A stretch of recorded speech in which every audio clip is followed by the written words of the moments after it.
Bom dia. Temos a satisfação de dar início à 6ª Semana da Cultura Organizacional, com o evento A Maturidade do Banco Central, promovido em parceria com a Associação Brasiliense de Aposentados do Banco Central, a ABACE, e com apoio da AAFBC, ASBAC, Centros, FENASBAC, Sinal DF e Sinal Nacional. Informamos também que o evento está sendo transmitido pela TVBC para as estações de trabalho e para os auditórios das regionais. Agradecemos a presença dos diretores do Banco Central do Brasil, o senhor Antero Meirelles, diretor de fiscalização do Banco Central do Brasil, e o senhor Altamir Lopes, diretor de política econômica do Banco Central do Brasil. Gostaríamos de aproveitar esta oportunidade para um breve informe sobre a Associação de Amigos do Museu de Valores, AAMV. A Associação de Amigos do Museu de Valores é uma associação sem fins lucrativos que tem como finalidade exclusiva o apoio, a manutenção e o incentivo às atividades do Museu de Valores do Banco Central. Além de promover o trabalho voluntário e de incentivar estudos e pesquisas, a AAMV capta recursos junto ao público para financiar as atividades do museu. Essa captação de recursos se dá principalmente por duas fontes.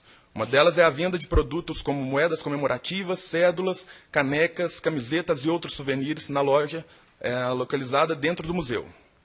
A outra fonte de recurso se dá por meio dos sócios da AAMV, que contribuem com o pagamento de uma anuidade. Com esses recursos, a associação proporciona ao museu a contratação de serviços importantes como o restauro de peças do acervo, a compra de materiais importantes de manutenção, a realização e a divulgação de exposições, entre outros. Assim, quando compra algum produto da lojinha ou se torna sócio da AAMV, você ajuda o Museu de Valores a cumprir a sua missão, que é a de preservar e de divulgar a história dos meios de pagamento do Brasil. Visite a lojinha e solicite sua ficha de inscrição. Venha colaborar com a AAMV. Eu gostaria de convidar para compor a mesa de abertura do evento o senhor Altamir Lopes, diretor de política econômica do Banco Central do Brasil.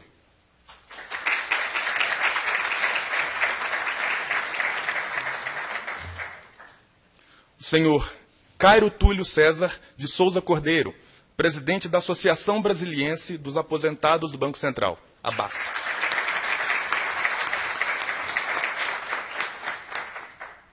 O senhor Franz Gomes Breitschaft, presidente do Conselho Deliberativo da AAFBC.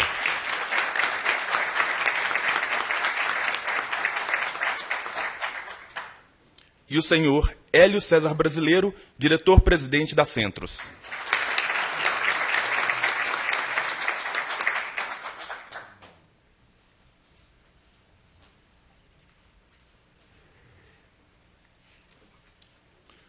Com a palavra, o senhor Cairo Túlio César de Souza Cordeiro, presidente da ABACE.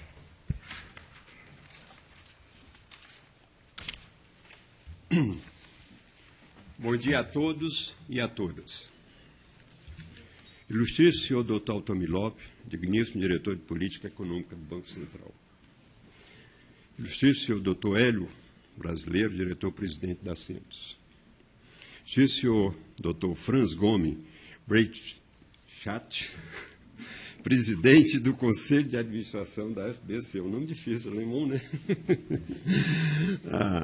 Ilustríssimos senhores dirigentes da ASBAC, FENASBAC, Sinal Nacional, Sinal Regional, nossos parceiros neste evento. Senhores membros do Conselho de Administração, do Conselho Fiscal e da Diretoria Executiva da ABACE. Digníssimos chefe de departamento, chefe adjuntos e demais gestores do Banco Central. Digníssimos associados, familiares e convidados da ABACE. Caros colegas aposentandos e demais servidores do Banco Central. Ilustríssimos convidados. A ABACE, Associação Brasiliense de Aposentados do Banco Central, aproveitando a data comemorativa do Dia do Aposentado do Banco Central, que é celebrada no dia 23 de outubro, solicitou ao Banco Central, na pessoa do então diretor de administração, Dr. Altamir Lopes, no que foi prontamente atendida. Obrigado, diretor. Apoio para a realização do evento, nas instalações das instituições, com 2 objetivos principais. Primeiro, destacar a importância dos servidores aposentados que contribuíram para a formação da cultura e da memória do nosso querido Banco Central. Segundo, oferecer aos diversos servidores ativos da instituição, e em especial aqueles com maior tempo de casa, subsídio para a preparação de suas aposentadorias. Para tanto, estamos tendo a felicidade de ver realizado esse evento, hoje e amanhã, para o qual estamos trazendo 2 excelentes especialistas que irão proferir a palestra sobre aposentadoria e planejamento, estratégia para uma mudança em grande estilo, com a psicóloga e doutora Lúcia França, reconhecida autoridade no assunto, e a palestra Aposentadoria com Qualidade de Vida, com o doutor Marcos Cabreira, geriatra e palestrante de sucesso a respeito do tema. Logo nesta manhã, após essa breve solenidade de abertura, teremos o depoimento de 5 colegas aposentados do Banco Central, Franz, Jair, Marden, Miriam e Escupier, que vão falar sobre o seguinte tema: sua aposentadoria, quando ocorreu e como está sendo a sua vida de aposentado. O que representou para você o Banco Central? Descreva fatos importantes vivenciados ou de seu conhecimento que possa compor o registro da memória do Banco Central. Após o almoço, teremos a primeira palestra com a psicóloga a doutora Lúcia França, a partir das 17 horas, no hall dos auditórios. A BACE oferecerá um coquetel e sarau promovida pelos artistas da casa, servidores ativos e aposentados. No dia de amanhã, às 10 horas, será proferida a palestra sobre aposentadoria com qualidade de vida, com o geriatra Dr. Marcos Cabreira. Convém ressaltar por oportuno que esse evento está sendo transmitido pela TV Bacen para as estações de trabalho e para os auditórios das unidades regionais do banco, com o apoio financeiro de nossa co-irmã AAFBC. À noite, a partir das 20h30, com patrocínio de nossos parceiros e co-irmãos, Centro, Finasbac, Sinal Nacional e Sinal Regional, acontecerá o já tradicional jantar dançante para que seja comemorado em alto estilo o Dia do Aposentado do Banco Central, a ser realizado no Clube Naval de Brasília. Este ano, em reconhecimento aos nossos associados de unidades regionais que não têm participado de nossas comemorações socioculturais, trouxemos para Brasília, por meio de sorteio, alguns associados para participar desta Semana do Aposentado com todas as despesas cobertas pela BACE. Queremos ressaltar o empenho de toda a diretoria executiva, dos conselhos de administração e fiscal da BACE, no sentido de proporcionar ao seu corpo de associado uma programação que justifique o seu objetivo maior, ou seja, de proporcionar ao quadro de associado diversos eventos como festa homenagem ao Dia das Mães, a homenagem ao Dia dos Pais, festa junina, festa do Dia do Aposentado e a festa de confraternização natalina, além de happy hour musical e de almoço que acontece todo mês. Promovemos curso de idioma, curso de informática e smartphone, acompanhamento de ações judiciais, palestras sobre assuntos de interesse dos associados, encenações culturais, excursões e a destacar as atividades do Clube do Livro, que tem tido uma grande aceitação de nossos associados, tudo isso visando o bem-estar, o convívio social, a confraternização e a integração do nosso corpo social, com um ambiente de continuidade das relações que foram construídas quanto das atividades profissionais no Banco Central. Temos ainda serviço de interesse dos associados, como ajuda na elaboração da declaração do imposto de renda, call center para que os que necessitem de dados e informações sobre o serviço médico-hospitalar, acompanhamento de processos judiciais, localização e reserva de hotéis, quando demandados pelos associados que residem fora de Brasília. Para concluir, fazemos um convite aos colegas aposentandos para que se filiem à BACE. Nossa associação está de braços abertos para recebê-los como associados, mesmo para aqueles que ainda desejem continuar trabalhando por mais algum tempo no Banco Central. antes de encerrar, faço questão de ler uma mensagem que nos foi enviada pelo nosso associado da Bahia, senhor José Paes Landim, a propósito da Semana do Aposentado do Bacen. A diretoria da ABACE. Não poderia ter sido mais feliz a ideia dessa associação, como concebida e programada, de comemorar o Dia do Aposentado do Banco Central na forma do que nos informa o Comunicado 06/2015. Há de se destacar como extremamente oportuna e pertinente a lembrança de, logo na solenidade de abertura, serem os presentes contemplados com depoimento de colegas nossos aposentados, falando do que lhes significara a aposentadoria, bem como o que representara, para enriquecimento do currículo de cada um deles, servir ao Banco Central, que nasceu em tão boa hora, trazendo com eles uma bela história, protagonizada pelos seus fundadores, nas pessoas dos funcionários da ex-SUMOC e do Banco do Brasil, duas escolas que muito se orgulha o Brasil.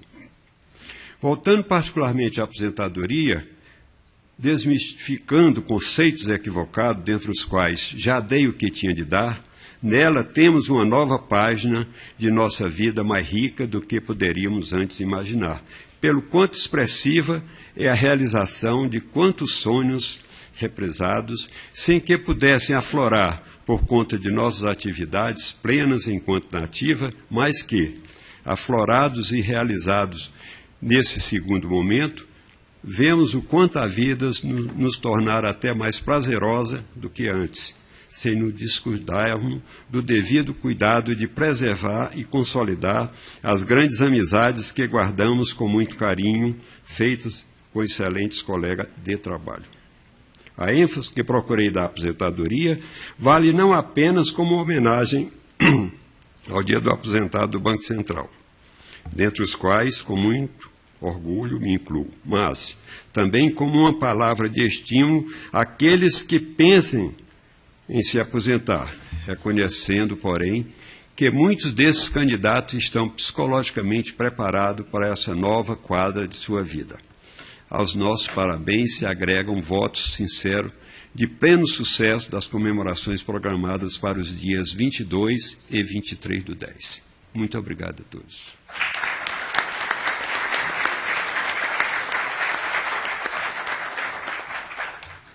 Agradecemos ao senhor Cairo Cordeiro e convidamos o senhor Altamir Lopes, diretor de Política Econômica, para fazer o uso da palavra. Muito bom dia a todos. Caros amigos Cairo, presidente da ABACE, meu amigo Franz, presidente do Conselho da FBC, eterno presidente da FBC, Hélio Brasileiro, diretor-presidente da Centros, os companheiros de tantas jornadas, meu caro amigo Antero, aqui presente, nos brindando com a sua presença, meus caros amigos da Ativa, minhas caras amigas da Ativa, né, pessoas que tanto nos ajudam aqui no dia a dia, senhoras e senhores aposentados, é uma alegria muito grande, mas muito grande mesmo, uma emoção muito grande rever a cada um de vocês. Isso é um verdadeiro voltar no tempo e relembrar momentos de muita satisfação, de muito aprendizado com todos vocês ao longo de tantos anos. É realmente um prazer muito grande revê-los e, nesse momento, na impossibilidade de abraçar a cada um, de levar o meu agradecimento e a minha homenagem, nominando a cada um, eu faço homenageando e agradecendo aos meus colegas aqui de bancada. Sintam-se todos, portanto, cumprimentados e agradecidos não só por mim, mas tenham certeza absoluta que esse cumprimento e esse agradecimento é de toda a diretoria colegiada do Banco Central. Nesse ano especial em que comemoramos os 50 anos do Banco Central, nada mais que oportuno que, em nome da diretoria colegiada, recebê-los aqui para celebrar o Dia do Aposentado Bacen, dia do reconhecimento ao mérito dos que souberam trabalhar com integral dedicação aos interesses maiores da sociedade, corporificados na missão a nós delegada. Celebrar, então, esses 50 anos significa, em verdade, reconhecer e agradecer o trabalho dos senhores e, de resto, de todos os homens e mulheres que, com dedicação e compromisso, fundaram as bases sobre as quais se assenta o que é hoje o Banco Central. De fato, se o trabalho do Banco Central se destaca por sua excelência, não podemos esquecer que o esforço das primeiras gerações foi tão ou mais importante na medida em que lhes coube assentar a pedra fundamental, estabelecer os primeiros ritos, formular as primeiras políticas, estabelecer os pilares e as trilhas sob e sobre os quais haveria de caminhar essa nossa instituição e com tantos desafios pela frente. Foram essas primeiras gerações as responsáveis por dar forma, contorno e substância ao Banco Central. E aqui me refiro não apenas a essa bela e imponente estrutura física, mas essencialmente a objetivos, ideais e valores que, transmitidos geração a geração, formam o patrimônio moral que é também marca dessa casa. Enfim, o trabalho que os senhores e as senhoras desenvolveram tem relevância reconhecida e tende a ser intensificado continuamente, o que assegura o cumprimento dos objetivos da nossa instituição. Posso afirmar com segurança que o trabalho bem realizado é o trabalho onde há comprometimento e disponibilidade de todos, a cada momento, a cada desafio que lhe é colocado. Apesar de inegáveis progressos, é preciso continuar dando atenção aos desafios que ainda precisam ser enfrentados e que não são poucos. Tanto àqueles que já se encontram mapeados, como os que surgirão no decorrer do tempo, com a dinâmica natural de evolução da sociedade. Como todos aqui sabemos, em geral, um dos preços a pagar pelo sucesso é o aumento das responsabilidades. No caso, responsabilidades recaem sobre os ombros das equipes presentes e futuras, as quais, tenho convicção, darão continuidade a esse projeto vitorioso que tem sido o Banco Central do Brasil.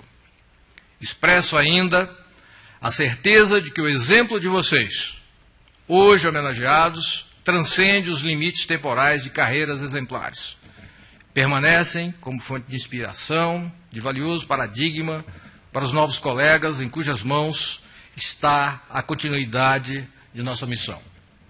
Caros homenageados, queridos amigos, vocês conquistaram ao longo dos anos o respeito de todos nós e certamente a nossa amizade. Portanto, recebam, em meu nome, em nome da diretoria colegiada, o nosso reconhecimento e os nossos sinceros agradecimentos. Sejam, pois, sempre bem-vindos a esta casa que nunca deixou de ser a casa de cada um de vocês. Muito obrigado.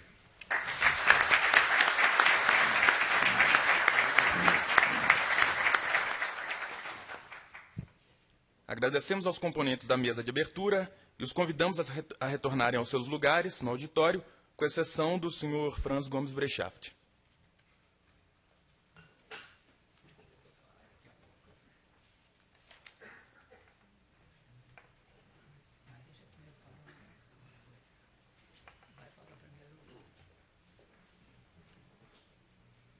E dando continuidade ao evento, teremos um painel que abordará a aposentadoria, a representação e as experiências dos aposentados no Banco Central.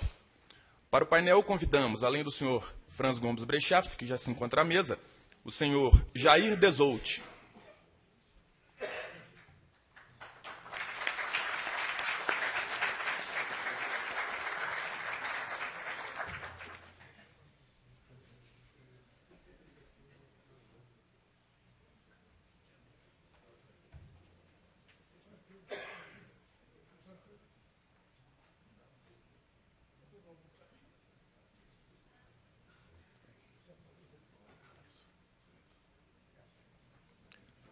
O senhor José Roberto Scupian.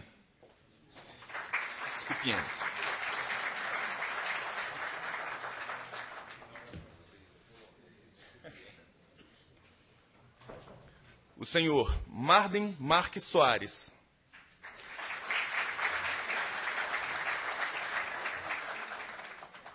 E a senhora Miriam de Oliveira.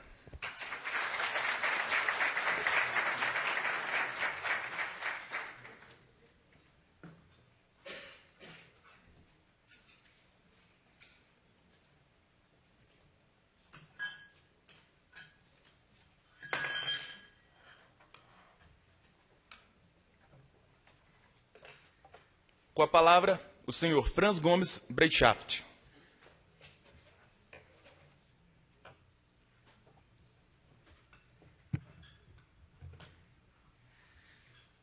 Bom dia a todos.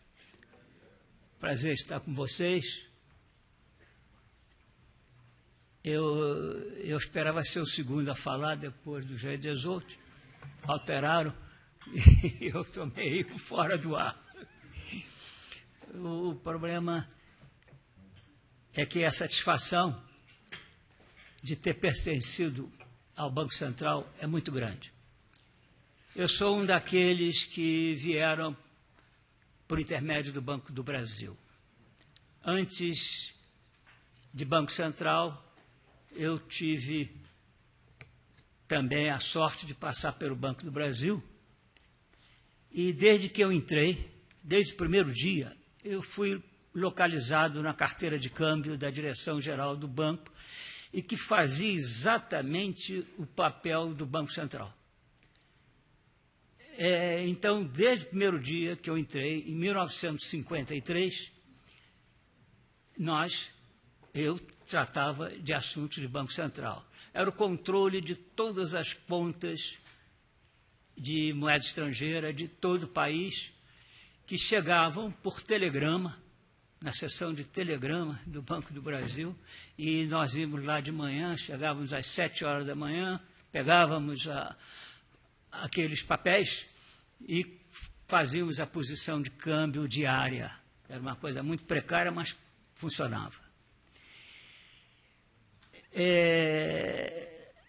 Eu só quero dizer que antes disso, eu não havia pensado em ingressar em Banco do Brasil. Eu comecei como boy no escritório de despachante aduaneiro, depois fiz concurso promovido pelo Ministério da Fazenda a ajudante despachante, a despachante, vivia bem. Foi naquele período pós-guerra em que o Brasil tinha acumulado uma fortuna em moeda estrangeira e que em 4 anos se esvaiu. E nesses 4 anos, eu estou falando porque realmente tem alguma coisa parecida com a época atual. Um superávit grande que nós temos lá fora, isso, se não for bem tratado, pode também sair por entre os dedos. Foi o que aconteceu. Eu não atinei para aquilo, importava-se tudo, era uma maravilha, ganhava-se dinheiro a rodo.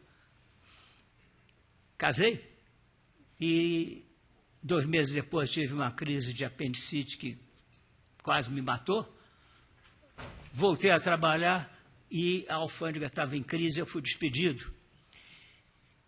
Por sorte, eu soube do concurso para o Banco do Brasil. Aí saí correndo, me inscrevi, fiz concurso para o Banco do Brasil e estou aqui até agora. E isso tudo foi em 1951, 52. O Brasil devia a todo mundo, não pagava ninguém. Realmente, quem trabalhava em importação ficou desempregado. E é uma situação até, por isso eu digo, certo ponto parecida com a atual. Estava na carteira de câmbio quando o diretor do Banco Central de Administração, Aldo Batista Franco, que era diretor do Banco Central e da CASEX, era diretor de administração do Banco Central e diretor da CASEX, e ainda fazia a Escola Superior de Guerra. Ele precisava de alguém para fazer o resumo dos livros que ele tinha que ler lá para a Escola Superior de Guerra. E me indicaram. E aí ele me nomeou assessor do diretor do Banco Central. Fiquei um tempo ainda na CASEC, embora já sediado no Banco Central, e uns 2 meses depois, pediu demissão e ficou no Banco Central.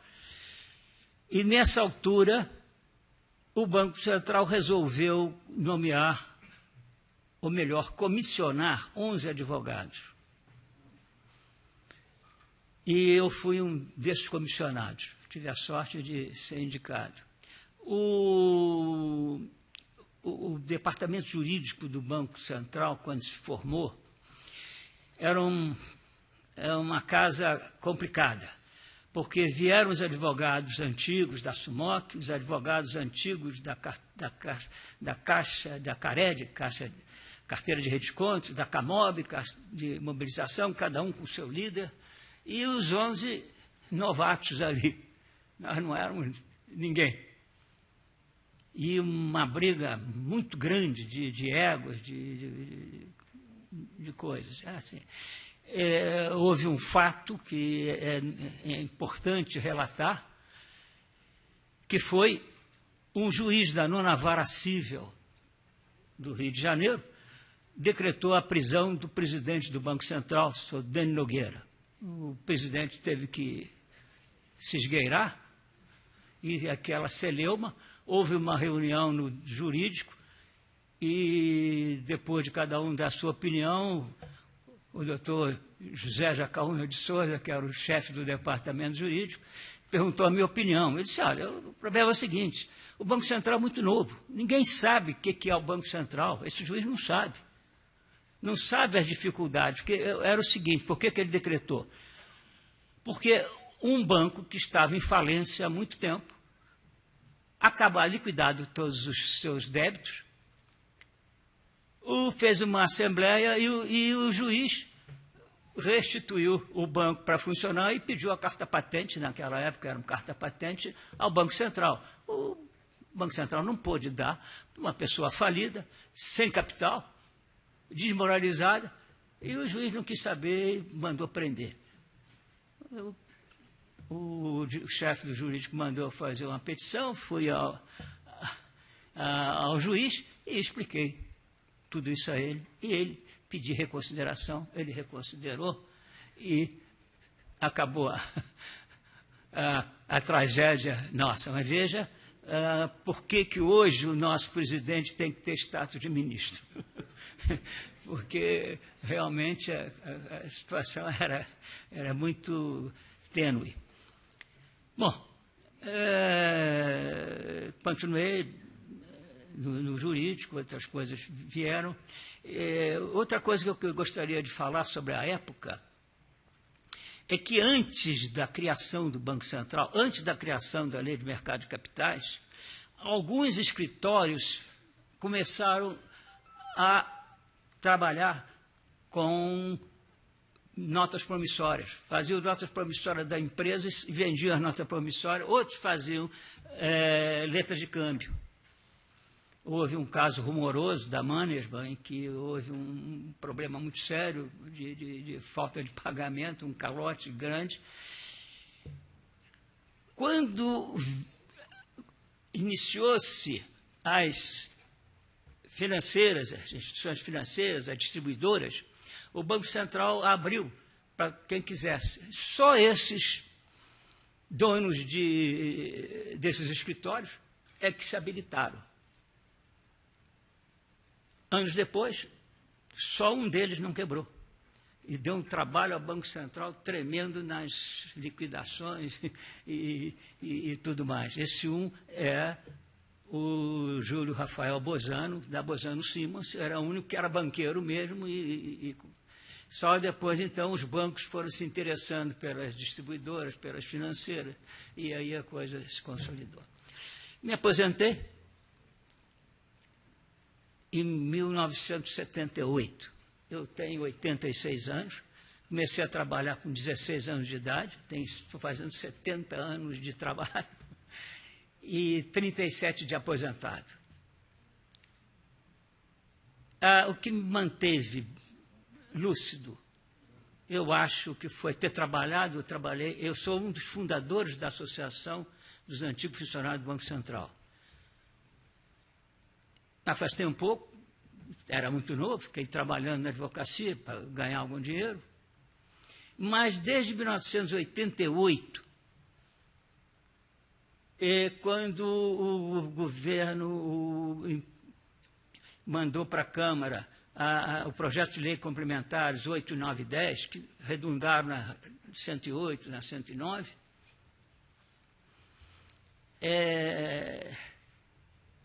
eu me perdi. Daí, eu voltei à associação e venho trabalhando com os meus colegas. Fui presidente durante 8 anos, intercaladamente.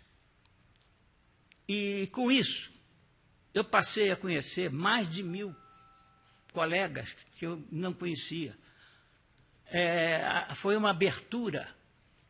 Então, hoje, as associações representam para os aposentados um momento mágico de conhecimento de colegas, de amizade, formam-se amizades novas.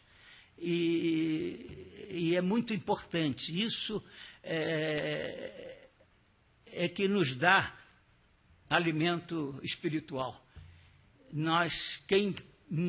Lá no Rio, principalmente, há uma convivência muito forte, muito grande. O pessoal do Rio de Janeiro realmente se une em torno da associação. Nós estamos sempre, como alguns projetos, como o Cairo falou, aqui da ABASSE, nós temos lá também.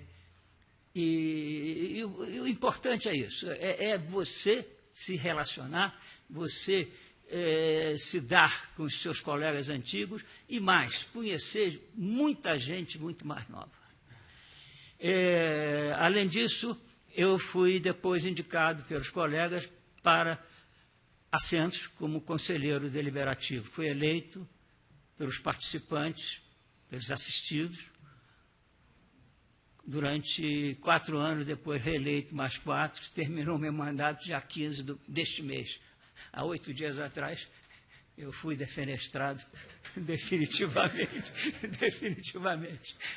E não posso concorrer, por enquanto, mais. Não posso ser reeleito mais uma vez. Eu faço essa referência a centro, porque nos acolheu e nos acolhe, e nós temos realmente uma confiança ilimitada como assistidos, como participantes da administração. Houve uma mudança muito grande.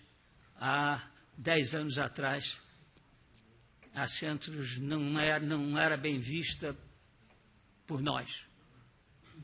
Com a chegada do diretor Altamir Lopes, que trouxe o Hélio Brasileiro, o Toninho, Marciano, a diretoria atual da Centros, houve uma mudança radical.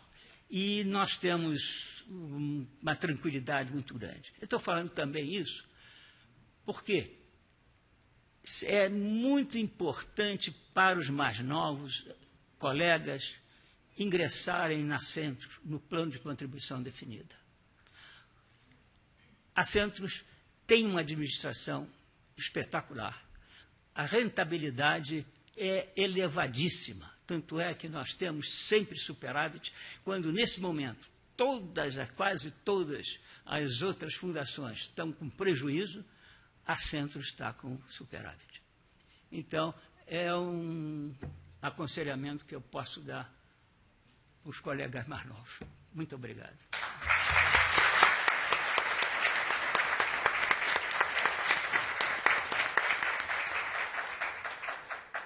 Agradecemos ao senhor Franz Gomes Breitschaft e convidamos agora o senhor Jair Desolt para depoimento.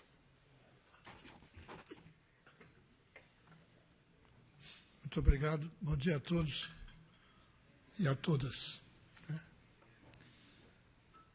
Me deram uma pauta dizendo o seguinte: a sua aposentadoria, quando ocorreu, e como está sendo a sua vida de aposentado. O que representou para você o Banco Central? Descreva fatos importantes vivenciados ou de seu conhecimento que possa compor o registro da memória do Banco Central. Eu não vou ficar muito circunscrito aqui, ó, essa pequena agenda. Eu também quero falar como entrei no Banco Central, que foi de uma maneira muito especial. Eu morava em Uberlândia, era prático de farmácia, já tinha aprendido a manipular, ia para a injeção até na barriga. E aí eu tinha um irmão que jogava futebol em Belo Horizonte, no Cruzeiro e no Siderúrgica. E esse meu irmão tinha entrado em problema com meu pai, porque quando minha mãe faleceu, ele foi no falecimento, levou os documentos da minha mãe para Belo Horizonte, fotografias e perdeu tudo. Meu pai rompeu-se com ele. Aí eu escrevi, passado um tempo, eu escrevi para o Oli Barroso, expliquei a situação. Olha, aconteceu isso com meu pai e meu irmão. Eu queria ver se eu conseguiria que eles fizessem as pazes. Aí o Oli Barroso procurou meu irmão foi em Uberlândia e me levou para o Rio. Me trouxe para o Rio. Não, estou em Brasília, me levou para o Rio. No Rio de Janeiro, eu andei trabalhando com os empreendimentos dele lá. Eu tinha uma lavanderia em Niterói, eu ia tomar conta da lavanderia. Saí da Paula Freitas em Copacabana, ia para Praça 15 e ia para Niterói todo dia. Era um sofrimento, caramba, mas precisava trabalhar, né?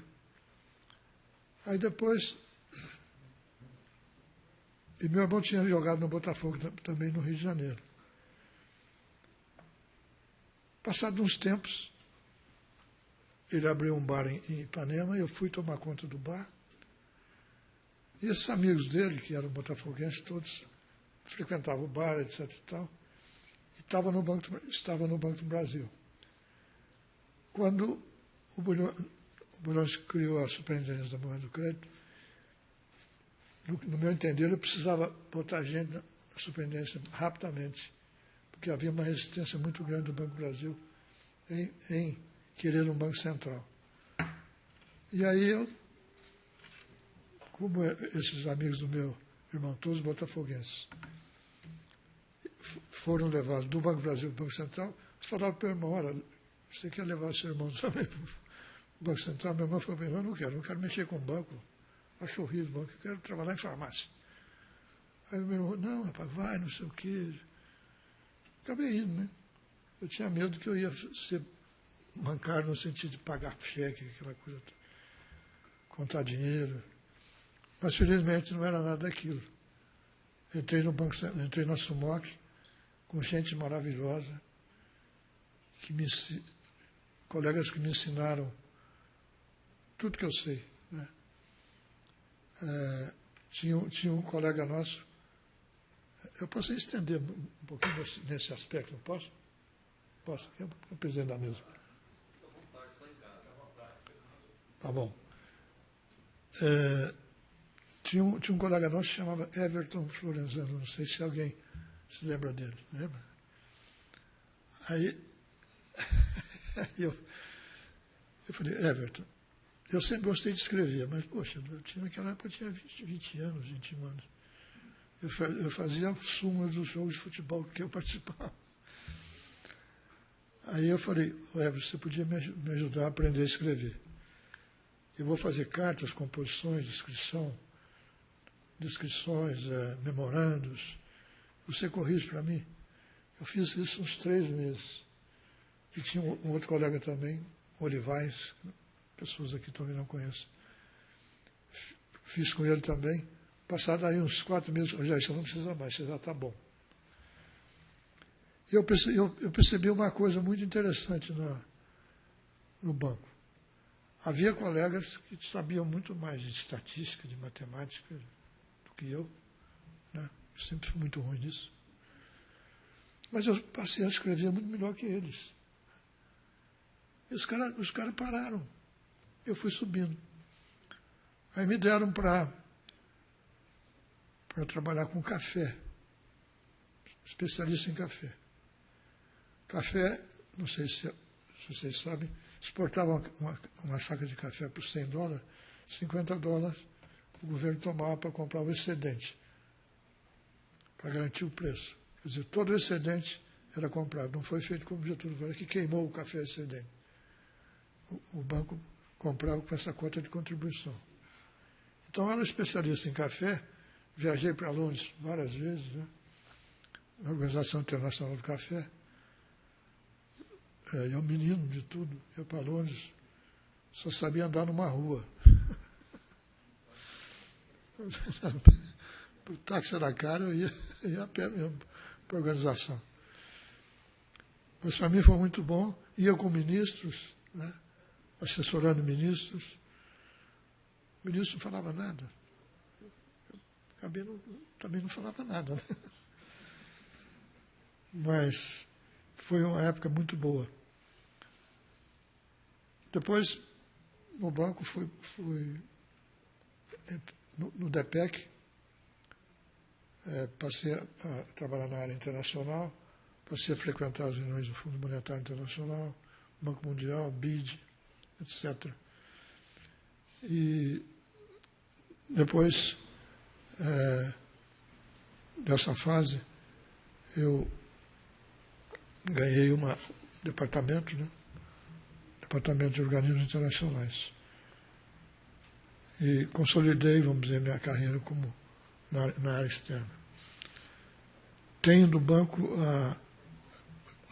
a melhor das impressões. Acho que cresci no banco. Né?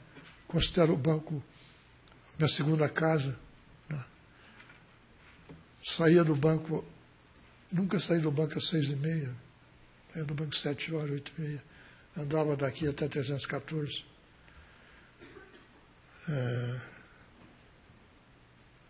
E foi um período de muita alegria. Voltando aqui à obrigação, os fatos importantes que eu vivenciei no banco foram muitos, mas eu não me lembro praticamente quase mais nada. Eu estou com 83 anos. Pô, eu não fiz uma agenda desse negócio. Eu quis me testar, ver se eu conseguia falar de improviso, tá? Falar a verdade. Mas uma coisa que me chamou muita atenção no banco e me machucou muito no banco foi quando o Brasil estava devendo até as cuecas, desculpe as moças, e um colega nosso que respondia os telefonemas. Eu não digo o nome dos colegas porque eu não quero identificá-los. E respondia os telefonemas de cobrança. Um dia deu a louca, não aguentou mais. Não aguento mais. Largou. Não quis mais aquilo. A pressão era tão grande, todo dia cobrança, todo dia não, toda hora, e ele tendo que dar respostas suas horas, né? Hora, vai ser assim, vai ser. E não aguentou, rapaz. Colegas todos conhecem.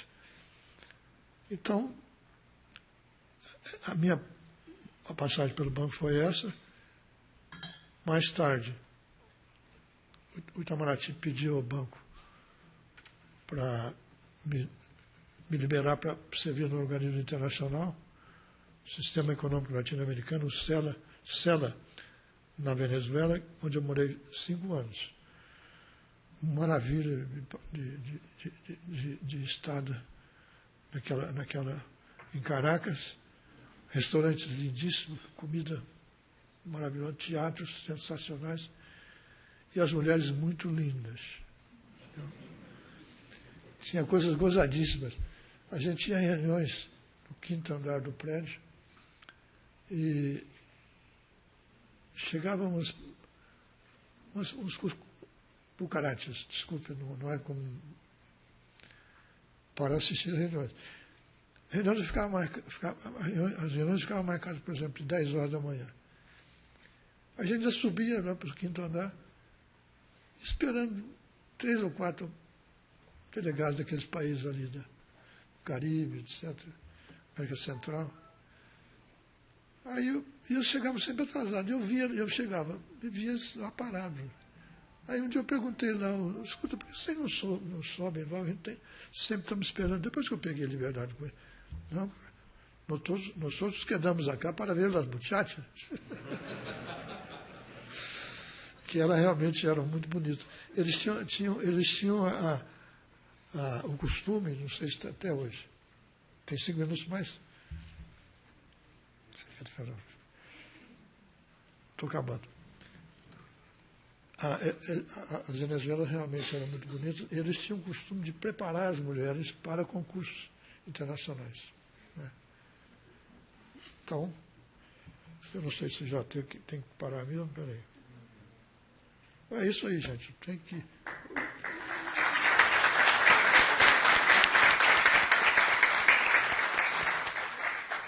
E agradecer a todos pela paciência de me ouvir. Agradecemos ao senhor Jair Desolt e convidamos o senhor José Roberto Skupien para fazer o uso da palavra. Desculpe. Bom dia a todos, em primeiro lugar. Cumprimento aqui os diretores do Banco Central, colegas. Agradecer também ao Caio, que tão gentilmente está com a memória muito boa ainda para se lembrar de alguém que já se aposentou há 21 anos. É uma satisfação muito grande estar nesse auditório aqui, voltar aqui à sede do Banco Central. Eu que trabalhei toda a minha vida em São Paulo. Só uma preliminar aqui, eu entrei no Banco Central no primeiro concurso, com 19 anos de idade. Esse primeiro concurso só exigia o nível colegial, não era exigido nível superior. Eu tinha terminado o curso técnico de contabilidade, já trabalhava há 3 anos em banco privado, escriturando o livro Razão à mão, que era o que se fazia naquela época. Não era um banco pequeno, era tudo manual. Então, eu tive a oportunidade de iniciar no Banco Central, ao mesmo tempo que em São Paulo estava se iniciando a área de fiscalização. Até então, os inspetores da SUMOC e depois os princípios do Banco Central faziam seus relatórios. Esse relatório era simplesmente encaminhado ao Rio de Janeiro, onde eram examinadas e expedidas correspondências aos bancos. Bem, entrei lá aos 19, me aposentei aos 46 anos de idade, com 30 anos, 0 meses e 02 dias de contribuição. Porque, vocês vão dar risada, mas é a realidade. Eu nasci numa cidade muito pequena, família muito católica, e nas aulas de catecismo sempre colocaram na minha cabeça que o mundo acabaria no ano 2000. Portanto, eu fiz o cálculo. Comecei a trabalhar em 1º de março de 64, tenho que me aposentar em 1º de março de 94 para aproveitar os últimos 5 anos do mundo. Paralelamente, havia uma situação de, quando chegou aos 30 anos, de glosa de salário, porque tinha o limite do salário do presidente da República, e para centros, que na época eu contribuía, a gente contribuía sobre o total e não era glosado na aposentadoria. Portanto, aposentando, juntando meus 30 anos e saindo aposentado, eu passaria a ganhar mais aposentado do que na ativa.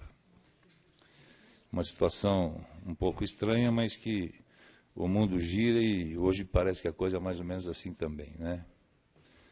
Bem, essa é a entrada e a saída no Banco Central, de 64 a 94. Mas nesses últimos meses que eu estava no Banco Central em 94, eu já estava, por problemas pessoais até, morava na cidade de Santos, próximo a São Paulo, estava já decidido a aposentar em março, então em outubro eu fui nomeado liquidante de 2 consórcios na cidade de Santos. E quando foi em julho de 94, o primeiro grupo econômico que quebrou na era do real foi um grupo chamado Garavelo. Alguns mais antigos devem se lembrar, era um banco, corretora, distribuidora e o maior consórcio de automóveis do Brasil. Eu e mais 2 colegas, como assistentes, trabalhamos nessa liquidação, que foi de 94 a 96. Então, meus 2 primeiros anos de aposentado, ainda servindo o Banco Central, agora como na função de liquidante. Graças a Deus correu tudo bem, foram todos para falência, estão em falência até hoje. Né?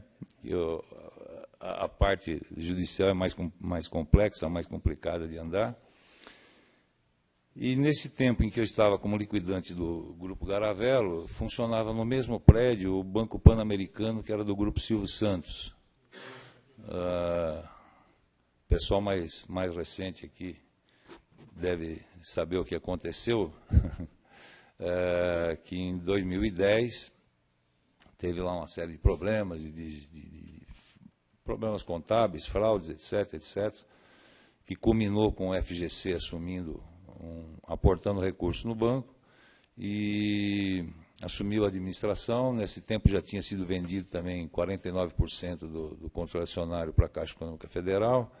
Enfim, são alguns fatos que aconteceram nessa fase aí em que eu trabalhei no Banco Pan-Americano, prestando assessoria, não como funcionário, não como CLT, mas como independente, porque no prédio que estava falando, que trabalhava, que tinha o Banco Garavello, tinha o Banco Pan-Americano também, e o superintendente do banco, que o principal executivo no Grupo Silvio Santos, chama-se superintendente, me conhecia do Banco Central, e ele era um homem de negócios. Ele era formado em educação física, tinha uma academia e uma loja de esportes, quando o Silvio Santos o trouxe para o banco, porque é primo da esposa dele.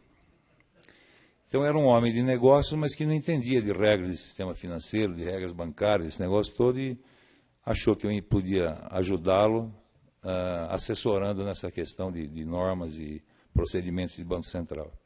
Então, foram mais 14 anos no Pan-Americano, até que sobreveio aquele problema lá das fraudes e dos desvios de recursos, e em 2010, acabou que o FGC assumiu, aportando recursos, dividindo paritariamente a diretoria com o pessoal da Caixa Econômica Federal. Depois, saiu de lá em 2010, novembro de 2010, e acabou sendo comprado pelo BTG, enfim, aí eu não acompanhei mais o que aconteceu. Mas, saindo do Pan-Americano, tive uma oportunidade de receber um convite de um outro banco em São Paulo, também pequeno, banco que trabalha mais com o middle market, que é o Banco Sofisa, que foi chamado para fazer um trabalho de manualização, de transformar 300 e tantas instruções esparsas num manual interno, já por processos e por produtos. Participei desse projeto lá, durante 6 meses, aí acabou o projeto sair, 6 meses depois me chamaram de novo para trabalhar numa outra área, que é compliance e controles internos, principalmente para trabalhar na equipe e ficar responsável pela certificação de pontos de auditoria, ou seja, auditoria interna, auditoria externa e Banco Central. Todos esses apontamentos que vêm da autoridade monetária e também das auditorias, as áreas têm que corrigir os problemas e alguém tem que atestar que o problema foi corrigido a contento. E esse alguém sou eu. Isso me faz com que diariamente eu consulte esses bacen, eu consulte as normas expedidas pelo Banco Central, leio todas as normas, e isso fez com que, desde a minha aposentadoria aos 46 anos de idade, há 21 anos passados, eu não tenha me desligado do Banco Central, que seja como os primeiros anos como liquidante, e depois os demais anos trabalhando ainda em área bancária, eu me sinto muito ligado no dia a dia de normas do banco e com atividades do banco. Atendendo também a área de fiscalização, ajudando a atender, fornecer documentos, fornecer informações. E o que eu posso dizer é que eu gosto muito do que eu faço e gosto muito do que eu fiz a vida inteira no Banco Central. Eu entrei aqui, os meus chefes, os chefes daquela época, falaram, mas esses meninos que acabaram de chegar, eu me sentia assim, uma criancinha desmamada, né? Hoje eu vejo um jovem de 19 anos, eu falo, puxa, meu chefe tinha razão. Né? Mas essa foi a trajetória entre entrar e sair do Banco Central. Dentro desse contexto, agora, voltando um pouco ao Banco Central, não necessariamente na mesma ordem de importância, mas falando um pouco da parte histórica do Banco Central, eu gostaria de destacar três aspectos que eu reputo importantes naquilo que eu vivi dentro do Banco Central.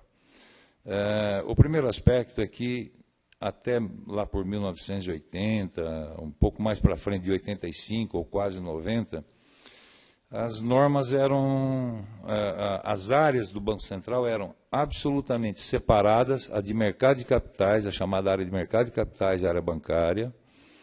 Dentro da área bancária, que você tinha departamento de organização do sistema financeiro, departamento de norma de banco, departamento de fiscalização de banco, e tinha espelhado na área de mercado uma estrutura semelhante, não se conversava dentro da própria área bancária ou área de mercado de capitais, DENOR, não se dava com DEORB, não que não se dava a nível pessoal, mas tecnicamente ninguém conversava, cada um tinha suas ideias e tocava os projetos para frente.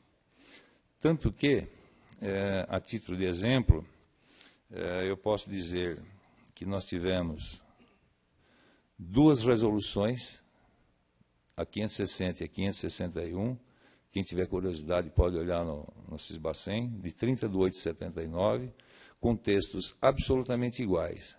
A única diferença, uma dizia, aos estabelecimentos bancários e bancos, aos estabelecimentos bancários e bancos de desenvolvimento, e a outra dizia, aos bancos de investimento, financeiras e sociedades financeiras e sociedades de crédito imobiliário, alguma coisa dessa aí. Poxa vida, levar ao Conselho Monetário Nacional 2 resoluções tratando do mesmo assunto, uma só dirigida a bancos e a outra dirigida a mercado de capitais, eu acho que demonstra claramente como era essa divisão entre áreas, bancária e mercado. Reputo aí que foi um grande passo para a vida do Banco Central, a reestruturação no sentido de que hoje você tem uma área de normas, uma área de autorizações, uma área de fiscalização, que abarca o mercado todo. Quando eu entrei na área de fiscalização do Banco Central, cada regional fiscalizava agências de bancos. Escrevia para a agência de banco consertar o problema, mas ninguém tinha uma noção de como era o comportamento daquela instituição financeira a nível global. Evoluímos para fiscalizar na matriz, com amostragem em agências, e eventuais fiscalizações feitas em agências fora daquela regional, da matriz do banco, os relatórios passavam a vir para a matriz. Isso já foi um avanço muito grande. Até que lá por 1985, entre 85 e 90, houve uma unificação das áreas e o Banco Central passou a ter uma noção do conglomerado. O que significa o conglomerado?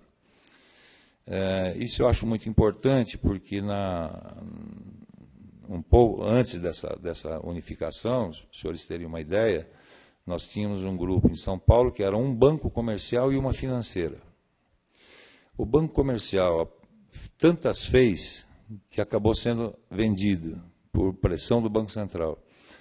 E os diretores sofreram penalidade de inabilitação permanente. Tão graves eram as irregularidades.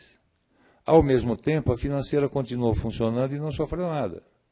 E está até hoje funcionando. Não vou entregar aqui, mas especializou-se em crédito para negativados. A inabilitação permanente dos diretores, e um deles ainda controlador dessa empresa, depois da Constituição de 88, foi convolada em pena de 30 anos. Um outro exemplo da importância da unificação de áreas e por que elas eram separadas, é que nós temos uma situação pregressa de plano de contas, por exemplo, que nós tínhamos o plano de contas de banco, tinha separado o plano de contas de banco de investimento, separado o plano de contas de financeira. Cada instituição financeira tinha um plano de contas editado pelo Banco Central. Nem sempre os critérios eram exatamente os mesmos, havia divergência de critérios entre um plano e outro. E as instituições financeiras muitas vezes se aproveitavam dessa dicotomia, não sei se a palavra é essa, mas dessa separação. Um determinado problema, o banco consultava a área de bancos, o banco de investimento consultava a área de mercado, recebia respostas diferentes e escolhia aquela que era mais conveniente para ele trabalhar. Isso tudo acabou hoje, quem consulta o departamento de normas, a palavra é aquela, seja para que instituição for. Nessa questão de plano de contas, por exemplo, ainda na época da separação, nós tivemos a evolução dos planos que culminaram com a edição do COSIF em 1987, que é o plano de contas do sistema financeiro todo hoje. Curiosamente, essa circular que instituiu o COSIF foi assinada pelo presidente do banco, porque qual diretor ia assinar o plano de contas único, o diretor de mercado ou o diretor da área bancária? Podia assinar os dois juntos. Mas eu acredito que eles não tenham se entendido e acabou o presidente do banco assinando uma circular, o que não é normal na edição de normas aqui.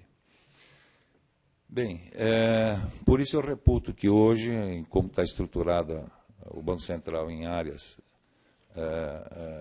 não por áreas de atuação do tipo de instituição financeira, mas sim pela função que o Banco Central tem em cada área, a meu ver, foi um passo muito grande na vida do Banco Central e muito importante. Eu acho que, com isso, o Banco Central ganhou mais respeito das instituições e tem uma orientação única, não é para fulano de um jeito, para Beltrano de outro, e isso eu acho que é um fator muito importante. Fim? Você não me mostrou de 5 minutos, você tinha que vir aqui, ó. Tentou? Me dão 2 minutinhos só, desculpa a insistência, mas 2 fatos relevantes que eu gostaria de relatar aqui. Primeiro, que eu reputo muito importante para a vida do Banco Central, foi a criação do Conselho de Recursos do Sistema Financeiro, em 1985, o chamado Conselhinho. Até então, não havia um procedimento muito estabelecido de julgamento de processos administrativos. Geralmente, a área que instaurava era a mesma que julgava, e dentro da área, o mesmo funcionário que propôs o processo, assinou o processo, era ele que ia julgar o processo. Portanto, tudo que o banco falasse, tudo que a instituição falasse, não tinha valor, porque ele já tinha tomado a decisão ao instaurar o processo administrativo. Então, a criação do Conselho foi um fato que eu julgo relevante na história do nosso sistema financeiro, e isso aconteceu exatamente em 15 de março de 85, quem lembra deve ser o dia da posse do presidente Sarney, em que o Irã Siqueira Lima, que foi, na época, convidado a ser diretor do Banco Central, colocou como uma condição do convite para ele ser que assinasse este decreto. E este decreto era o decreto de criação do Conselhinho.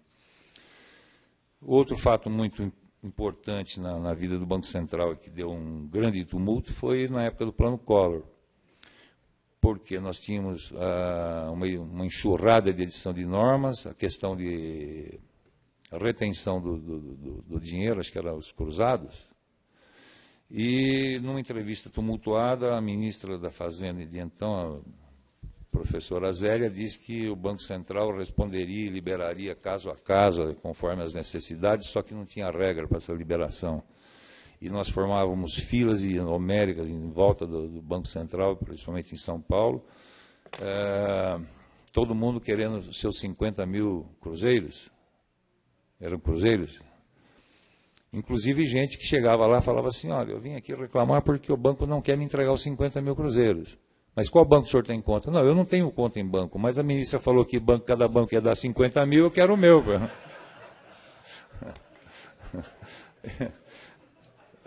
Isso é fato. E para encerrar, viu, o último fato. Nesse meio tempo surge uma greve de funcionários do Banco Central. E, ao mesmo tempo, o presidente do Tribunal Regional do Trabalho em São Paulo pediu uma audiência comigo, que na época eu era delegado adjunto, que ele queria expor a situação dele e solicitar liberação de dinheiro, porque ele tinha um problema na mão, e ele só escrevia à mão, e então ele tinha lá todos os atestados médicos, uma série de coisas que ele já tinha uma cirurgia marcada. O que aconteceu nesse momento? Marquei para ele vir no dia seguinte de manhã, tipo 10 horas da manhã, e o pessoal em greve todo na porta do banco. Chega o carro oficial, presidente do TRT de São Paulo. Topa com o pessoal todo em greve. Aí ficou aquele impasse. Ele fala assim, pô, esse povo está em greve, presidente do TRT, vão me pegar aqui. E o pessoal do sindicato fala, puxa, chamaram o presidente do TRT para resolver a greve. Aí o homem acabou criando coragem, descendo, abrindo o caminho para ele subir, mas o homem não queria sair mais, porque ele falou, e agora, o que acontece? Não, doutor, o senhor pode ir que não vai acontecer nada, não.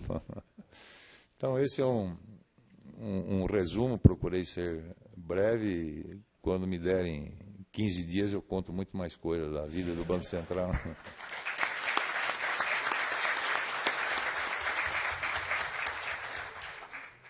Agradecemos ao senhor José Roberto Scupien e convidamos o senhor Marden Marques Soares para depoimento. Bom dia a todos. No caminho eu estava me perguntando por que vocês me escolheram para vir falar aqui. Tá? Não acho que tenha feito uma carreira brilhante, nem nada disso, mas desconfio que é porque eu fiz algumas coisas diferentes. Acho que isso aqui chamou a atenção dos colegas aí. Minha entrada no banco, eu sou do concurso 77, eu sou do Paulo Maurício, não tinha esse prédio ainda, e foi um choque. Tinha 11 pessoas na minha sala, 2 trabalhavam, eu e o Davi Gomes Miranda, mas nem ele lembra, né? O resto, não sei, até hoje eu não sei o que eles faziam lá, inclusive o chefe. Eu vim do regime militar, para mim foi um choque, eu quase que vou embora. Não vou trabalhar nesse negócio, que isso aqui não presta. Felizmente, a coisa foi, ao longo do tempo, amadurecendo. Aqueles colegas que não tinham a plena convicção de que não vieram aqui para trabalhar foram embora e tal. E a coisa foi melhorando. Eu entrei no DEFIB, depois DEBAN, depois DEORB, e eu acho que outro departamento, mas sem sair da minha mesa. O banco mudava tudo e eu ficava ali.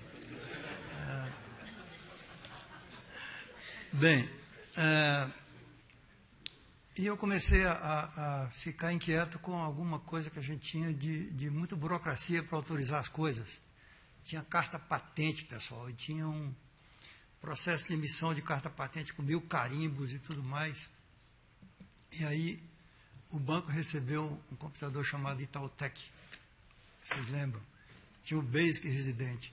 Eu resolvi estudar o Basic. E aí contei com a ajuda do João Goulart, meu amigão aí. Eu ligava domingo, sábado, como é que eu faço essa porcaria aqui? Ele dava o caminho das pedras, a gente montou um sistema de emissão de carta patente. Ele funcionou 10 anos sem dar pau. E o marido da Marlene trabalhou nele, né, aposentou nele lá, saudoso Avancini. Então, assim, eu tive, em tudo que eu fiz, colaboração de muitos colegas que estão aqui, nessa sala, presentes aqui. Bem, eu sou pernambucano, meu pai era cearense, minha mãe era lagoana, então minhas raízes são do Nordeste. E eu tive a alegria de viver na beira da praia, comer caranguejo, aquela coisa.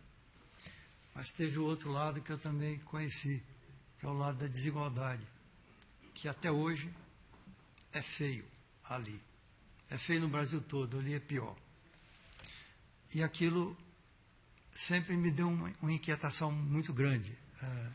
Como cidadão, o que eu posso fazer para diminuir aquilo na minha pequena esfera de poder, que era quase nada, né?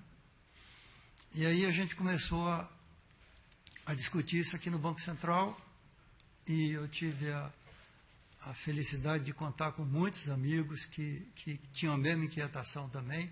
Ela estava no ar, só faltava verbalizar, né? Entre eles o Sérgio Das, que não está aqui hoje, e muitos outros que me ajudaram bastante. Aí eu fui para o Denor. Aí no Denor eu senti que ali tinha um caminho bom. Toninho, Sérgio Lima, a gente trabalhou junto aí, né? Foi muito bom, foi um período de muita criação, muita criatividade, era um começo, né? E a gente começou a criou um projeto chamado Democratização do Acesso ao Crédito. O nome era bonito, mas o projeto enorme, só tinha eu e o Darcy trabalhando nele. E foi muito difícil, porque era uma coisa diferente, os colegas não entendiam o significado daquilo. A maioria olhava de cara feia, eu dizia que não funcionava. Então, eu tive a oportunidade que o banco deu, aí o banco tem que tirar o chapéu para isso, tem que reconhecer isso. Se você tem uma ideia, você acredita nela e ela é uma coisa séria, o banco vai ceder algum dia. Demora mais do que você gostaria, mas você consegue. Eu tive a oportunidade de conhecer outras experiências em outros países, estudar economia para não economistas, bancado pelo Banco Central fora do país. Então, eu aprendi os fundamentos macroeconômicos, eu aprendi como é que funciona a vida das microinstituições financeiras. O projeto foi crescendo, foi desenvolvendo, até que, em 92, foi criado um marco do cooperativismo. A primeira regulamentação séria sobre cooperativismo de crédito foi, em 92, a resolução 1914, que até hoje é um marco. E nessa resolução tem um primeiro fato que eu acho que seria interessante dividir com vocês, que o Conselho Monetário, na época, tinha banqueiro. Os bancos tinham um representante dentro do Conselho Monetário. Um deles era o Alcides Lopes Tápias, que a gente conseguiu emplacar essa resolução, mas teve um voto dele contrário, porque estava fortalecendo muito um concorrente dos bancos, né? E foi uma coisa muito pesada, muito séria. Foi bater no Congresso, eu tive que ir lá explicar as coisas.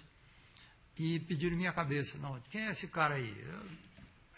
Tira a comissão dele aí. Senão, rapaz, eu tinha 3 meninos para alimentar, para mim ia ser difícil. Mas eu segurei, então tudo bem, tira, né? Quem bancou foi o Sérgio Darcy e o Loyola. Não, vamos deixar. Deixa o menino aí, que ele está incomodando, mas não é muito, não. Mas é interessante que a coisa foi crescendo e veio Comunidade Solidária em 99, 2000, já com Armínio Fraga, já com o pessoal com a cabeça um pouco mais voltada para esse setor, né, que é o setor real do país. Basileia, essas coisas todas são importantes, não tiro de jeito nenhuma importância de a gente ter esses estudos e tal, mas isso está muito fora do Brasil real, né? O Brasil real é o Brasil do micro, do pequeno, de quem está precisando de ajuda lá na ponta.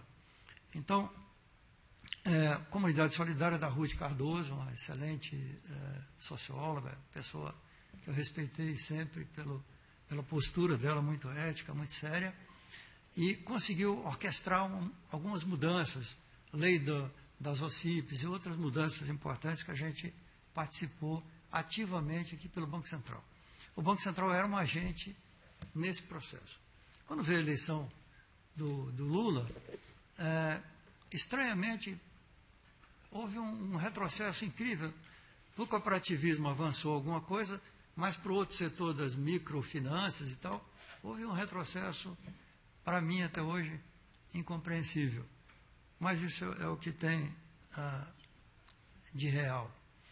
Bem, essa história toda, eu escrevi, a outra oportunidade que o banco deu, o banco bancou publicação de livros contando essa história. Eu não gosto de fazer nada sozinho, eu sou casado há muitos anos com uma pessoa só. Então, eu escrevi esse livro com o Sérgio Darcy, o primeiro lá. Escrevi mais outros 2, e o penúltimo está, para minha alegria, está no site do Banco Central ainda lá, microfinanças, o papel do Banco Central, ainda está lá no nosso site do Banco Central. Agradeço, espero que não tirem tão cedo. Foi em 2008, escrevi com meu amigo Abelardo, que está aqui presente, que foi um outro que se apaixonou logo por essa ideia e emprestou muita competência aos estudos, aos trabalhos desenvolvidos para fortalecer essa camada mais pobre da população. Com o Lula também veio o fim da comunidade solidária e o fim da indústria microfinanceira ficou sem um norte. E aí o Banco Central, apesar da compreensão de muita gente aqui, mas o Banco Central resolveu bancar eventos anuais onde a indústria se reunia e discutia os seus caminhos, e o Banco Central, então, encampou essa luta. E, para minha surpresa boa, até hoje é assim. Vai acontecer agora em novembro um fórum de inclusão, é mais financeira a inclusão, cidadania financeira, mudou o nome e tal, mas é o único fórum, o único evento onde o Banco Central vem à população. Eu não conheço nenhum outro onde você vá lá no site do Banco Central, se inscreva como cidadão e participe. Então foi uma coisa interessante e eu via o tempo inteiro, não, isso aí não presta, vai acabar, isso não serve, eu lá brigando, com a ajuda de muita gente, não foi o que falo eu, mas Sérgio Lima mesmo, sempre foi um apoiador de primeira mão aí, e vários outros, já estou terminando, vários outros aqui. Bem, em 2008 eu fui chamado para montar a agência de fomento em Alagoas, passei 2 anos lá, consegui montar uma empresa que não tem política, pelo menos não tinha, até quando eu saí há 2 meses atrás, quando entrou o novo governador, que eu acho que o nome não soa muito bem para mim. Eu não tenho nada contra ele. Mas eu saí e até lá estava com 25 milhões de operações de crédito só para desenvolvimento na veia. Então, legal, gostei. Depois eu fui para o Cicobi trabalhar com meu amigo Abelardo, fiquei diretor lá há 4 anos, foi muito bom também. E escrevemos um livro sobre a história do cooperativismo nos últimos 5 anos. Esse livro está disponível, pessoal, confebrais.coop.br. Comprem, por favor, a gente está precisando pagar os custos dele. Então, escrever um livro é uma aventura, e vender um livro, aí você é escritor quando você vende um livro. Escrever é fácil. Hoje eu vejo que o Banco Central trata esses temas com muito mais seriedade, tem estruturas formais no Banco Central cuidando disso. Isso, para mim, foi uma alegria muito grande ver, né, o resultado disso. E quero comunicar a vocês que eu estou com uma nova inquietação, que é a inquietação pelo meio ambiente. Esse calor está me incomodando, eu não sei a vocês, mas está me deixando muito nervoso. Eu estou tentando empreender e trabalhar nessa área de responsabilidade socioambiental. Estou estudando muito a questão disso na área financeira e montei uma empresa com meu filho de limpeza ecológica de carros. A gente economiza 400 litros de água cada vez que limpa um carro. Então, assim, eu estou tentando fazer minha parte. Eu sou movido por inquietações e eu estou inquieto também com o tempo aí. Eu queria agradecer a paciência de vocês. Muito obrigado.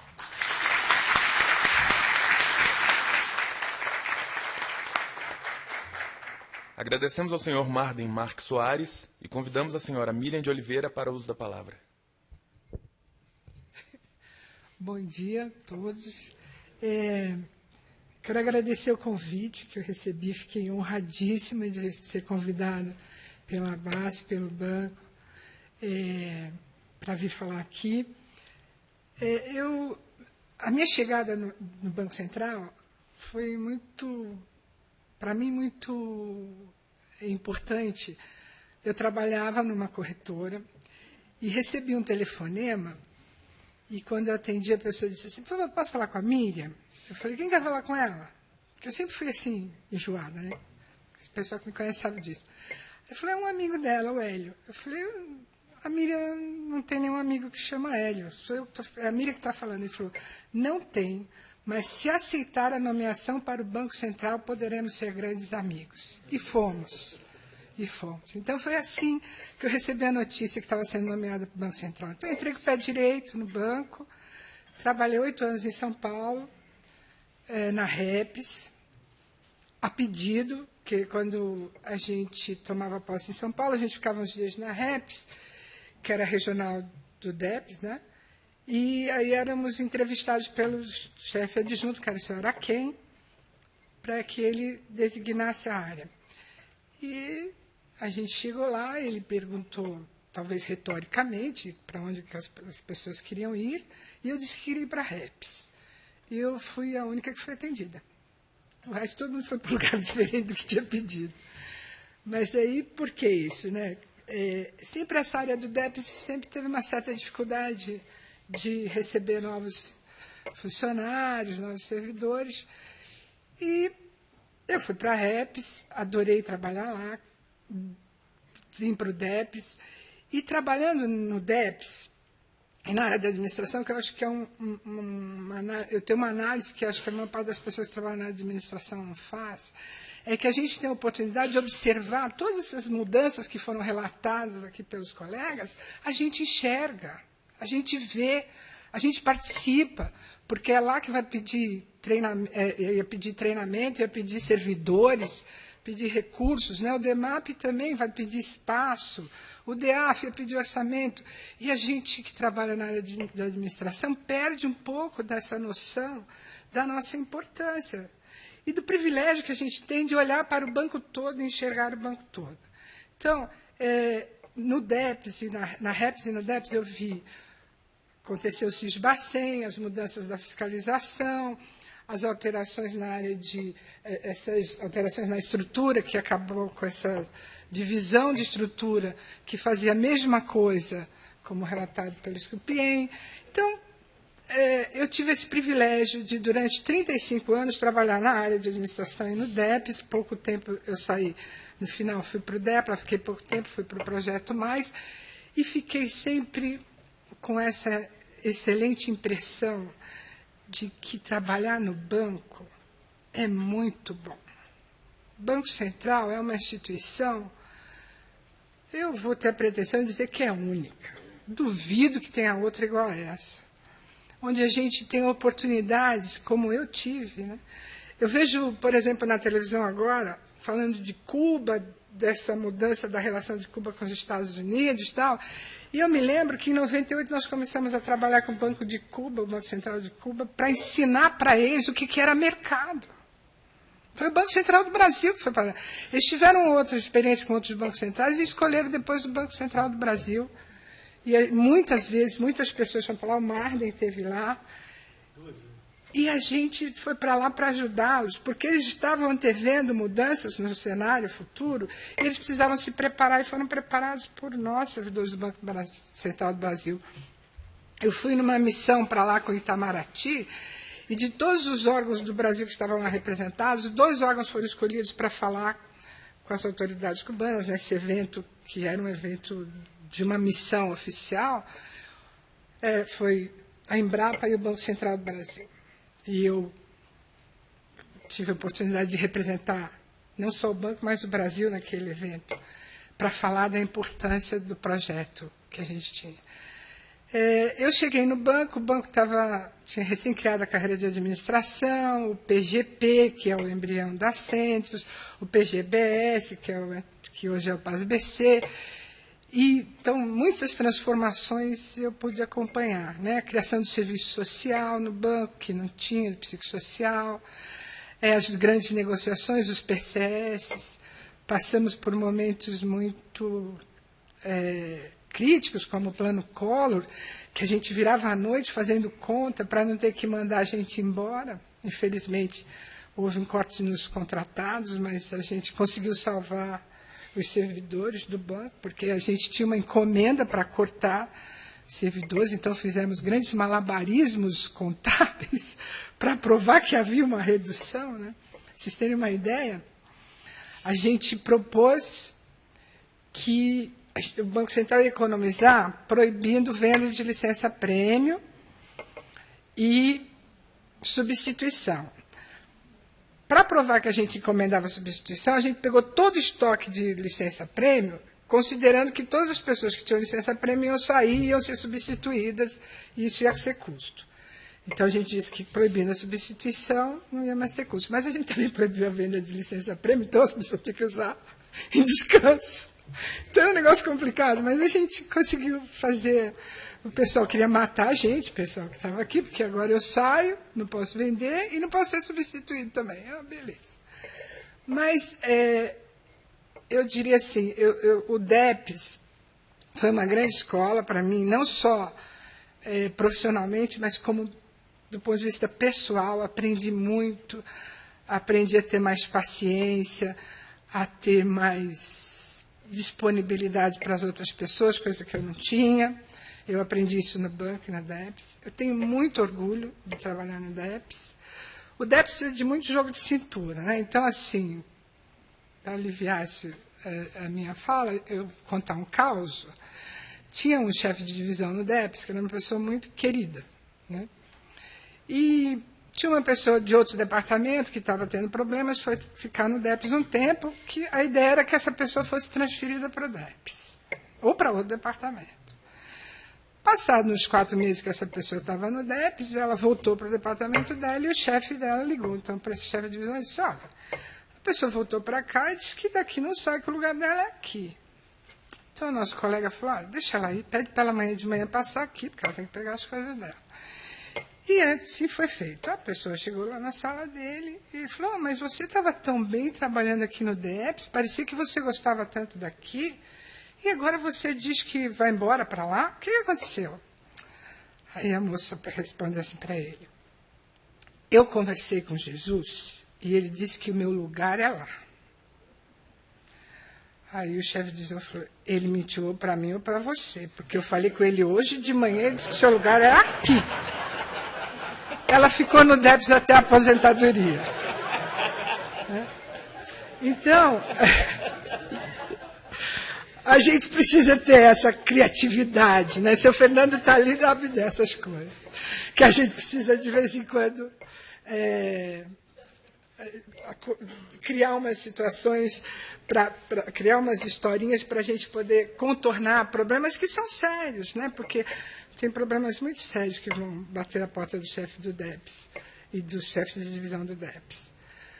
Mas eu tive a oportunidade também de trabalhar no Projeto Mais, que é no âmbito do qual foi criada a Semana da Cultura, e isso foi um trabalho de muito fôlego, que foi maravilhoso. Me aposentei logo depois que saí do Projeto Mais, ainda estava com o grupo. E, levando esse aprendizado que eu tive no banco, eu fui ajudar meu filho com as minhas netas. E, hoje em dia, minha profissão é essa. Eu ajudo a cuidar das minhas netas, eu não cuido delas, porque elas têm pai e mãe, mas eu ajudo. Eu participo da escola de uma delas, ajudo, faço fantasias, me descobri costureira, coisa que eu nunca imaginei que eu fosse ser, embora seja filha de uma costureira. Então, eu faço fantasia, eu contribuo, ajudo a escola com várias questões. Acho que essa participação, né, para as pessoas mais novas que estão aqui, que essa inserção da família dentro da escola é uma coisa que faz toda a diferença para a escola, para a criança e para a família, né? Porque a gente tem aquela coisa de deixa a criança na escola, vai buscar na porta, leva só no dia da reunião, e a gente não participa ativamente, até porque não tem tempo. Como eu tenho tempo, porque o Banco Central, eu pude me aposentar pelo Banco Central, não preciso trabalhar, graças a Deus, então, remunerada, então eu trabalho para melhorar a escola da minha neta. Isso tem sido muito bom e eu levo para lá muito do que aqui aprendi, da minha experiência, das oportunidades que tive.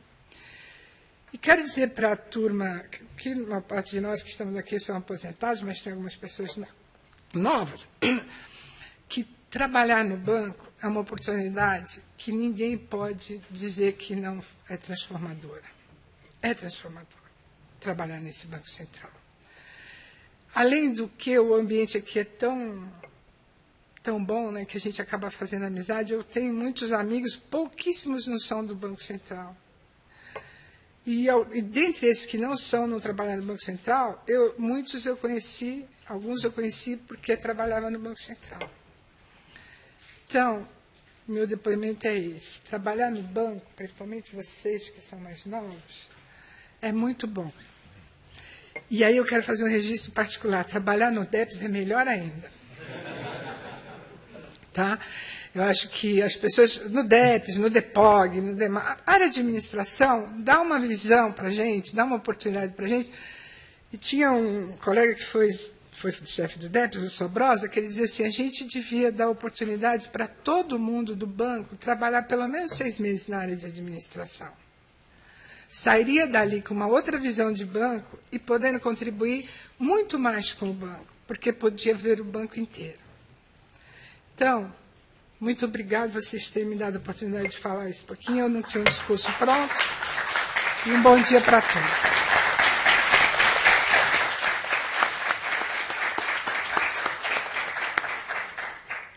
Agradecemos à senhora Miriam de Oliveira e aos demais componentes da mesa por seus depoimentos. E, seguindo a programação, retomaremos às 14h30 para a palestra com o tema Aposentadoria e Planejamento, Estratégias para uma Mudança em Grande Estilo, com a psicóloga e doutora Lúcia França. Obrigado, bom almoço.